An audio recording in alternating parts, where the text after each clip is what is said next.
সবাইকে স্বাগত। আপনারা যারা পরীক্ষা দিবেন আপনাদের পরীক্ষাটি লিখিত হবে। আজকে একটি লিখিত পরীক্ষার প্রশ্ন প্যাটার্ন নিয়ে এসেছি। ইনশাল্লাহ এই প্যাটার্ন থেকে 25 থেকে 30 নাম্বার অনায়াসে কমন পাবেন। ধৈর্য সহকারে সম্পূর্ণ ভিডিওটা দেখলে আপনি পরীক্ষায় পাস করতে পারবেন। আমি দেখিয়ে দিব কোন কোন বিষয়ে কোন কোন টপিক থেকে প্রশ্ন আসে। লিখিত পরীক্ষায় অনেকেই ভয় পায়, এখানে ভয় পাওয়ার কোনো কারণ নেই। যদি আপনি পরীক্ষার বিষয়বস্তু কোন কোন টপিক কোন কোন বিষয় থেকে প্রশ্ন আসবে সেটা যদি বুঝতে পারেন, পরীক্ষায় পাস করা আপনার জন্য একদম ইজি। ঠিক আছে, আজকে সম্পূর্ণ প্রসেসটা আমি দেখিয়ে দিব।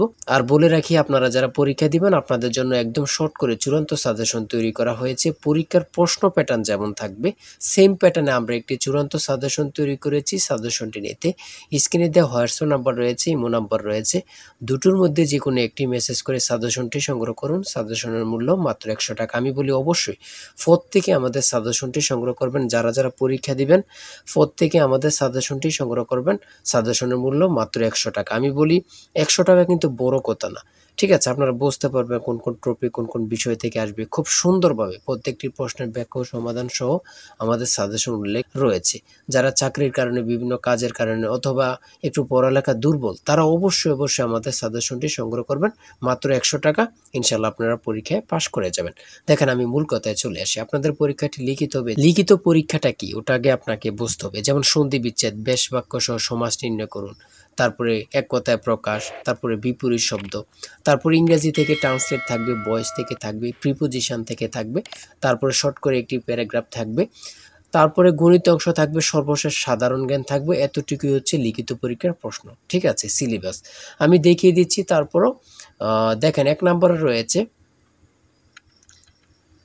নম্বরে রয়েছে অনুচ্ছেদ লিখুন, কৃত্রিম বুদ্ধিমত্তা। ঠিক আছে, অনুচ্ছেদ লিখুন, কৃত্রিম বুদ্ধিমত্তা সম্পর্কে একটি অনুচ্ছেদ লিখবেন। এই অনুচ্ছেদটি লিখতে পারলে আপনাকে 5 নাম্বার দেওয়া হবে। হ্যাঁ, যে কোনো একটি অনুচ্ছেদ দিতে পারে, এটা নিয়ে আমি মনে করি আপনাদের কোনো সমস্যা হবে না। হ্যাঁ, তারপরে 2 নম্বরে থাকবে সন্ধি বিচ্ছেদ করুন। এখানে 5টা সন্ধি বিচ্ছেদ থাকবে, 5টার জন্য 5 নাম্বার আপনাকে দেওয়া হবে। আমার কথা বুঝতে পারছেন? তারপরে রয়েছে 2 নম্বরের সন্ধি বিচ্ছেদ, এখানে 5টা থাকবে, 5টার জন্য 5 নাম্বার।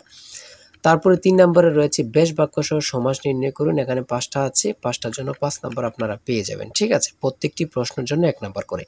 আর বলি, যারা পরীক্ষা দিবেন কোথায় থেকে পড়বেন, অনেকেই বোঝেন না। এখান থেকে ওখান থেকে না পড়ে আমাদের কাছ থেকে সাজেশনটা নেন, আপনি সুন্দরভাবে পড়ে যান, পরীক্ষা উত্তীর্ণ হয়ে যাবেন। ঠিক আছে, বুঝতে পারছেন কথা? তারপরে 4 নম্বরে রয়েছে এক কথায় প্রকাশ করুন। এখানে 4টা দিয়েছে, 4টার জন্য 4 নাম্বার আপনাকে দেওয়া হবে। এখানে 5টা দিলে 5টার জন্য 5 নাম্বার আপনাকে দেওয়া হবে। ঠিক আছে, তারপরে রয়েছে অর্থসহ বাক্য রচনা করুন। এখানে 5টা রয়েছে, 5টার জন্য 5 নাম্বার আপনাকে দেওয়া হবে। ঠিক আছে, তারপরে 6 নম্বরে রয়েছে একটি শর্ট করে প্যারাগ্রাফ, সোশ্যাল মিডিয়া সম্পর্কে একটি প্যারাগ্রাফ আপনারা লিখতে হবে। যদি আপনারা এই প্যারাগ্রাফটা লেখেন তাহলে 5 নাম্বার পেয়ে যাবেন। তারপরে 7 নম্বরে রয়েছে অনুবাদ অর্থাৎ ট্রান্সলেট আপনারা করতে হবে। এবার লিখিত বলেন, এমসিকিউ বলেন, ট্রান্সলেট থাকবেই থাকবে। ঠিক আছে, এখানে 5টা ট্রান্সলেট থাকবে, 5টার জন্য 5 নাম্বার পেয়ে যাবেন। ওই দিক দিয়ে আছে একটা, এখান দিয়ে আছে 4টা, মোট 5টা ট্রান্সলেট থাকবে, প্রত্যেকটার জন্য 1 নাম্বার করে আপনাদেরকে দেওয়া হবে। তারপরে 8 নম্বরে রয়েছে fill in the gaps with appropriate word. ঠিক আছে, এখানে 5টা থাকবে, 5টার জন্য 5 নাম্বার আপনাদেরকে দেওয়া হবে। তাই বলি অবশ্যই আমাদের চ্যানেলটি সাবস্ক্রাইব ও পেজটি ফলো দিয়ে রাখবেন। কেন? পরীক্ষার নোটিশ, পরীক্ষার রেজাল্ট, পরীক্ষার প্রশ্ন সমাধান, যাবতীয় সকল তথ্য সবার আগে আমরা ভিডিও আপলোড দিয়ে রাখি। আপনি যদি চ্যানেলটি সাবস্ক্রাইব, পেজটি ফলো দিয়ে রাখেন, সবার আগে চলে যাবে আপনার কাছে নোটিফিকেশন। মনে করেন আপনি পরীক্ষা দিয়েছেন, পরীক্ষার প্রশ্ন সমাধান দেখিয়ে দিব, তারপরে রেজাল্টের অপেক্ষা করা লাগবে না, আমাদের চ্যানেলে পেয়ে যাবেন, সকল তথ্য পেয়ে যাবেন। এবং কি নতুন নতুন চাকরির তথ্য পেয়ে যাবে। সার্কুলার দেওয়ার সাথে সাথে আমাদের চ্যানেলে আপলোড দেওয়া হবে। আপনি শুধু আমাদের চ্যানেলটি সাবস্ক্রাইব, পেজটি ফলো দিয়ে রাখলে সবার আগে চলে যাবে আপনার কাছে নোটিফিকেশন। তাই অবশ্যই চ্যানেলটি সাবস্ক্রাইব, পেজটি ফলো দিয়ে আমাদের মেম্বার সদস্য হয়ে আমাদের সাথেই থাকবেন। 9 নম্বরে রয়েছে change the sentence as directed. ঠিক আছে, এখানে 5টা থাকবে, 5টার জন্য 5 নাম্বার আপনাদেরকে দেওয়া হবে। আমি বলি, যারা পরীক্ষা দেবেন আমাদের সাজেশনটি সংগ্রহ করবেন, প্রত্যেকটি প্রশ্নের ব্যাখ্যা ও সমাধান সহ আমাদের সাজেশনে পেয়ে যাবেন। ঠিক আছে, তারপরে 10 নম্বরে রয়েছে মেক সেন্টেন্স উইথ ফলোইং ওয়ার্ডস। এখানে 5টা থাকবে, 5টার জন্য আপনাকে 5 নাম্বার দেওয়া হবে। দেখেন কিন্তু কোন কোন টপিক থেকে প্রশ্ন আসে, এটা কিন্তু দেখেন, খুবই গুরুত্বপূর্ণ একটি প্রশ্ন প্যাটার্ন। তারপরে 11 নম্বরে দিয়েছে পুনরূপ। পুনরূপ থেকে 3 থেকে 5টা প্রশ্ন অবশ্যই থাকবে। ঠিক আছে, যেমন এখানে রয়েছে BLRI এর পুনরূপ কি, ECN EC এর পুনরূপ কি, IUCN এর পুনরূপ কি। এখানে 3টা দিয়েছে, 3টার জন্য 3 নাম্বার। ঠিক আছে, তারপরে যেটা রয়েছে বাংলাদেশ সংবিধানের অনুচ্ছেদ কয়টি? 153টি। খুবই গুরুত্বপূর্ণ। ঢাকা বিশ্ববিদ্যালয় কত সালে প্রতিষ্ঠিত হয়? 1921 সালে। খুবই গুরুত্বপূর্ণ। কত পরীক্ষা আসছে? আল্লাহ ছাড়া কেউ জানে না। ঠিক আছে। কেন্দ্রীয় শহীদ মিনারের স্থপতি কি? হামিদুর রহমান। বাংলাদেশের সর্বোচ্চ পর্বত শৃঙ্গের নাম কি? সেটা হচ্ছে তাজিংডং বিজয়। ঠিক আছে, খুবই গুরুত্বপূর্ণ। 1952 সালে 21শে ফেব্রুয়ারি ফাল্গুন মাসের কত তারিখ ছিল? 8 ফাল্গুন। ঠিক আছে, খুবই গুরুত্বপূর্ণ একটি প্রশ্ন। তারপরে রয়েছে 17 নম্বরে 3 বিঘা করিডোর কোন জেলা অবস্থিত? খুবই গুরুত্বপূর্ণ, লালমনিরহাট। অনেক চাকরির পরীক্ষায় এই প্রশ্নটি আসছে। ঠিক আছে। আন্তর্জাতিক নারী দিবস কত তারিখে অনুষ্ঠিত হয়? 8 মার্চ। 8ই মার্চ। 8ই মার্চ আন্তর্জাতিক নারী দিবস কত তারিখে অনুষ্ঠিত হয়? 8ই মার্চ। কত পরীক্ষা যে আসছে আল্লাহ ছাড়া কেউ জানে না, শুধু এটাই হচ্ছে কথা। তারপরে রয়েছে হরমুজ প্রণালী কোথায় অবস্থিত? ওমান ও পারস্য উপমহাসাগরে অবস্থিত। খুবই একটি গুরুত্বপূর্ণ। এখন বর্তমানে হরমুজ প্রণালী সম্পর্কে অবশ্যই প্রশ্ন আসবে। ঠিক আছে। তারপরে রয়েছে ডেনমার্কের মুদ্রার নাম কি? সেটা হচ্ছে ক্রোন। খুবই গুরুত্বপূর্ণ। রোহিঙ্গা জনগোষ্ঠী কোন দেশের অধিবাসী? মিয়ানমার। নিজুম দ্বীপ কোন নদীর মোহনায় অবস্থিত? মেঘনা। খুবই গুরুত্বপূর্ণ একটি প্রশ্ন উত্তর। নিজুম দ্বীপ কোন নদীর মোহনায় অবস্থিত? সেটা হচ্ছে মেঘনা নদী। ঠিক আছে। তারপরে রয়েছে পরিবেশবাদী গ্রেটা থুনবার্গ কোন দেশের নাগরিক? সুইডেন। 25 নম্বরে রয়েছে পৃথিবীর বৃহত্তম ম্যানগ্রোভ বনের নাম কি? সুন্দরবন। তারপরে রয়েছে 1 কিলোবাইট কত বাইটের সমান? 1024 বাইট। কোন ভিটামিনের অভাবে রাতকানা রোগ হয়? ঠিক আছে, কোন ভিটামিনের অভাবে রাতকানা রোগ হয়? Vitamin A. ইউনেস্কো এর সদর দপ্তর কোথায়? Paris, France. কত পরীক্ষা আসছে আল্লাহ ছাড়া কেউ জানে না। ঠিক আছে। তারপরে রয়েছে গণিত। সর্বশেষ রয়েছে একটি বইয়ের মূল্য 100 টাকা।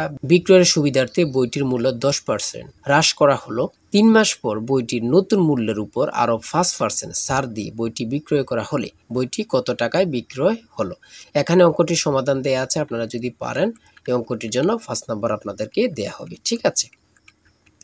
তারপর রয়েছে কোনো বিশ্ববিদ্যালয়ের ছাত্র ও ছাত্রীর অনুপাত 3:2, ছাত্রদের মধ্যে থেকে 20% এবং ছাত্রীদের মধ্যে থেকে 25% বৃত্তি পেয়ে থাকলে ওই বিদ্যালয়ের মোট কত শতাংশ ছাত্রছাত্রী বৃত্তি পায়নি? ঠিক আছে। এই অঙ্কটির সমাধান দেওয়া আছে, আপনারা যদি পারেন 5 নাম্বার পেয়ে যাবেন।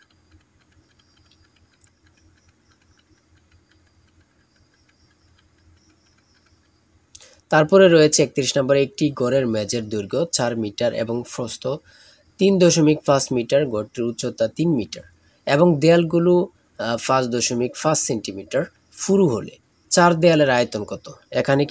এখানে চিত্রটা দিয়ে বুঝিয়েছে এবং কি অঙ্কটা সমাধান দেওয়া আছে, আপনারা দেখে নিলে বুঝতে পারবেন। তারপরে একটি উৎপাদক থেকে একটি প্রশ্ন রয়েছে, এখানে সমাধান দেওয়া আছে, আপনারা দেখে নিলে বুঝতে পারবেন। এই অঙ্কের উত্তরটি পারলে আপনাদেরকে 5 নাম্বার দেওয়া হবে। আমার কথা বুঝতে পেরেছেন? তারপরে মান নির্ণয়ের এখানে অঙ্কগুলো রয়েছে। হ্যাঁ, এতটুকু আজকের প্রশ্ন উত্তর। আপনারা যারা পরীক্ষা দিবেন অবশ্যই এই নাম্বার হোয়াটসঅ্যাপ ইমো আছে, হোয়াটসঅ্যাপ অথবা ইমোতে এই নাম্বারে মেসেজ করে সাজেশনটি সংগ্রহ করেন। সাজেশনের মূল্য 100 টাকা। আর অবশ্যই হ্যাঁ, প্রত্যেকে আমাদের চ্যানেলটি সাবস্ক্রাইব ও পেজটি ফলো দিয়ে রাখলে আমরা নতুন ভিডিও আপলোড দেওয়ার সাথে সাথে চলে যাবে আপনার কাছে নোটিফিকেশন। আপনাদের পরীক্ষার প্রশ্ন সমাধান, আপনাদের রেজাল্ট, বিভিন্ন চাকরির খবর, সকল কিছু আমাদের চ্যানেলে পাবেন। তাই অবশ্যই চ্যানেলটি সাবস্ক্রাইব করে পাশে থাকলে আপনাদের চলবে। ঠিক আছে, যে কোনো মুহূর্তে যে কোনো সমস্যা আপনাদের কাছে নোটিফিকেশন চলে যাবে। সবাই ভালো থাকবেন, সুস্থ থাকবেন। আল্লাহ হাফেজ।